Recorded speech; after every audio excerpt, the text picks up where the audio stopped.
Hello guys, welcome to my channel the mask man reviews. So Kantha movie చూసేసాను భయ్యా.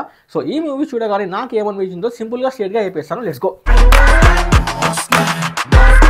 So ఈ మూవీలో దుల్కర్ సల్మాన్ హీరోగా నటించాడు. ఈ మూవీ 1951లో మద్రాస్ సినిమా ఇండస్ట్రీ నేపథ్యంలో వచ్చిన ఈ సినిమా గురించి క్లియర్గా చెప్పేస్తాను. సో ఫస్ట్ ఆఫ్ ఆల్ ఈ సినిమా స్టైల్ ఏంటంటే ఇది ఒక పీరియడ్ డ్రామా అని చెప్పొచ్చు.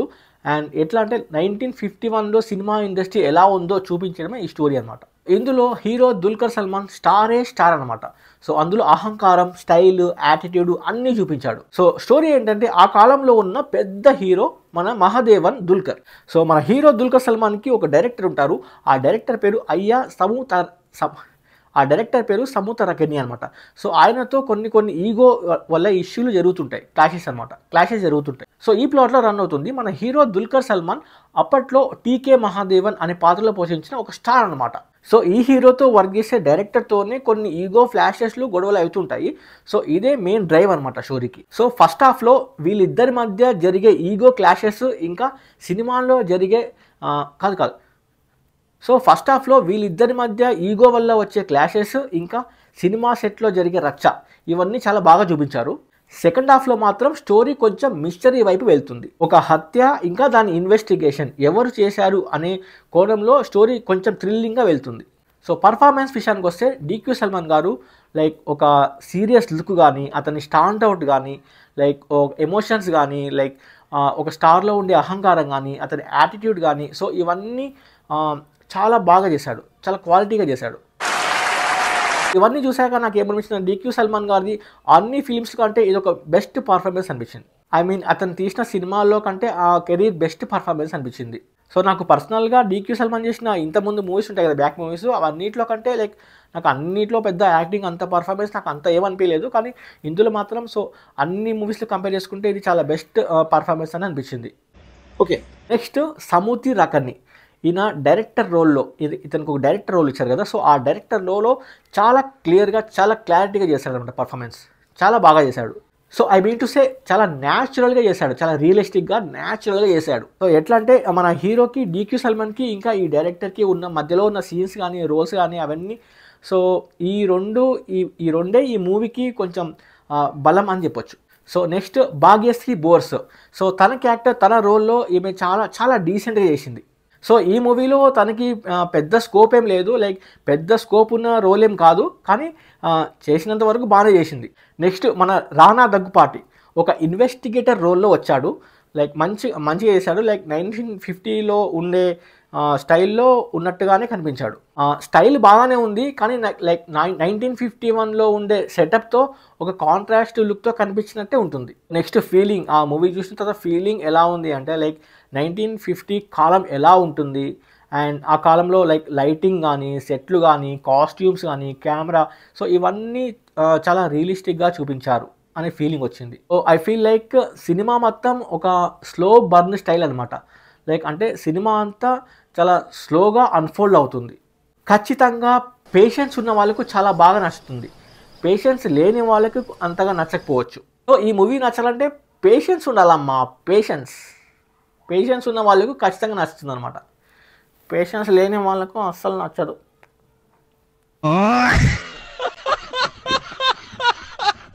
సో నెక్స్ట్ టెక్నికల్ విషయానికి వస్తే సినిమాటోగ్రఫీ సూపర్, ఒక రీట్రో ఫీల్ వచ్చేస్తుంది. నెక్స్ట్ ఆ సెట్స్, కాస్ట్యూమ్స్ చాలా బాగున్నాయి. నిజంగా 1950 కాలంలో ఎలా ఉంటుందో అలానే చాలా రియలిస్టిక్గా రీక్రియేట్ చేశారు. నెక్స్ట్ బీజిఎం మాత్రం కొన్ని సీన్స్లో బాగా ఎత్తేస్తుంది, కానీ కొన్ని సీన్స్లో మాత్రం అంత ఇంప్రెషన్ ఇవ్వదు. అదనమాట. చూసారా సార్ డబుల్ యాక్షన్ బ్రో, సింపుల్గా స్ట్రైట్గా చెప్పేస్తా, అబద్ధం మాత్రం చెప్పాను, అది గుర్తుపెట్టుకోండి. సో సినిమాలో మంచి పాయింట్స్. ఫస్ట్ హీరో పర్ఫార్మెన్స్, మన డిక్యూ సల్మాన్ పర్ఫార్మెన్స్, ఇంకా డైరెక్టర్ సమూతారికని సంథింగ్ ఉంటుంది. సో వీళ్ళిద్దరు పర్ఫార్మెన్స్ మాత్రం, యాక్టింగ్ మాత్రం చాలా బాగుంది. నెక్స్ట్ వెరీ రియలిస్టిక్ 1950లో ఉండే ఎన్విరాన్మెంట్. ఆ ఎన్విరాన్మెంట్ 1950 కాలంలో ఎలా ఉంటుందో చాలా రియలిస్టిక్గా చూపించారు, చాలా బాగా చూపించారు, అది కూడా ప్లస్ పాయింట్. నెక్స్ట్ ఇందులో డ్రామా ఉంది ప్లస్ మిస్టరీ ఉంది. సో రెండు మిక్స్ ఉన్నాయి అనమాట. మన బోయపాటి చెప్పినప్పుడు అది ఉండాలి, ఇది ఉండాలి, అది ఉండాలి, దాంతోపాటు ఇది ఉండాలి. నెక్స్ట్ ఓవరాల్గా స్టోరీలో ఆ భావోద్వేగం లైక్ ఎమోషన్స్ కానీ లైక్ ఈగో క్లాష్ ఇవన్నీ బాగున్నాయి. So emotions and ego clashes ఇవన్నీ చాలా రియలిస్టిక్గా బాగున్నాయని చెప్తున్నా. నెక్స్ట్ డౌన్ సైడ్స్కి వస్తే సెకండ్ హాఫ్ కొంచెం స్లోగా అనిపిస్తుంది. తర్వాత కొంచెం ఆ మధ్యలో ఆ మిస్టరీ పార్ట్ ఉంటాయి కదా, ఆ మిస్టరీ పార్ట్ అంతా చూసుకుంటే లైక్ మరీ పెద్ద అన్ని మూవీస్లో కంపేర్ చేసుకుంటే లైక్ వావ్ అనిపించేలా అయితే ఏం లేదు. సో అంతే మిగతావన్నీ బాగున్నాయి. సో ఓవరాల్గా కాంతా మూవీ వర్డిక్ట్ ఏంటంటే లైక్ ఈ మూవీ చాలా క్లాసీగా తీసిన ఒక పీరియాడిక్ డ్రామా. మ్యూజిక్ విషయానికి వస్తే కొన్ని చోట్ల యావరేజ్గా ఉంటుంది, నాకు అంత ఇంప్రెస్ అవ్వలేదు మ్యూజిక్ విషయానికి వస్తే అంతే. సో ఈ మూవీ బేసికల్గా అందరికీ నచ్చకపోవచ్చు, కానీ ఎట్లా అంటే లైక్ కొంతమంది ఉంటారు ఒక రియలిస్టిక్ స్టోరీని చాలా స్లోగా డీటెయిల్డ్గా చూపించే సినిమాలను ఇష్టపడే వాళ్ళకి మాత్రం ఈ movie perfect. So starting like first page thrillers ఇష్టపడే వాళ్ళు ఉంటారు కదా, వాళ్ళకి కొంచెం స్లోగా అనిపించవచ్చు. మొత్తం మీద ఓవరాల్గా లైక్ సినిమా స్టోరీ కానీ, యాక్టింగ్ పర్ఫార్మెన్స్ కానీ, లైక్ సెట్లు కానీ, లైక్ కాస్ట్యూమ్స్ ఎవ్రీథింగ్ అన్నీ కలిపి కొంచెం ఒక మంచి సినిమా మాత్రం అనిపిస్తుంది. ఈ సినిమా స్టైల్ ఏంటంటే లైక్ ఆ స్టోరీని స్లోగా చూపిస్తూ మెల్లగా బిల్డ్ చేసి లాస్ట్ క్లైమాక్స్ వచ్చేసరికి ఎమోషన్ ఇంకా మిస్టరీని రివీల్ చేయడం ఈ మూవీ స్టైల్. సో ఇలాంటి టైప్ ఆఫ్ మూవీస్ ఇష్టపడే వాళ్ళు చాలామంది ఉంటారు. నేను కూడా one of the person. So ఇలాంటి మూవీస్ అంటే నాకు కూడా చాలా ఇష్టం. సో నాకైతే నచ్చింది. సో అంతే గాయస్ ఈ మూవీ రివ్యూ. సో ఈ మూవీకి నేను ఇచ్చే పొటాటోస్ అంటే లైక్ 3.5 పొటాటోస్ బై 5. సో నా రివ్యూ స్టైల్ మీకు నచ్చినైతే సో మళ్ళీ నెక్స్ట్ రివ్యూ వచ్చి కలుద్దాం. సో లైక్ చేయండి, షేర్ చేయండి.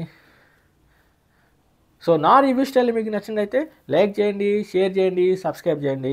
మళ్ళీ నెక్స్ట్ రివ్యూ వీడియోలో వచ్చేసరికి కలుద్దాం. సో అప్పటివరకు సబ్స్క్రైబ్ చేయొచ్చు కదా. సో గాయస్ ఇక్కడ ఇంకొక పాయింట్ ఏంటంటే లైక్ నాకు ఈ మాస్క్ పెట్టుకొని రివ్యూస్ చెప్పడం చాలా కష్టమవుతుంది.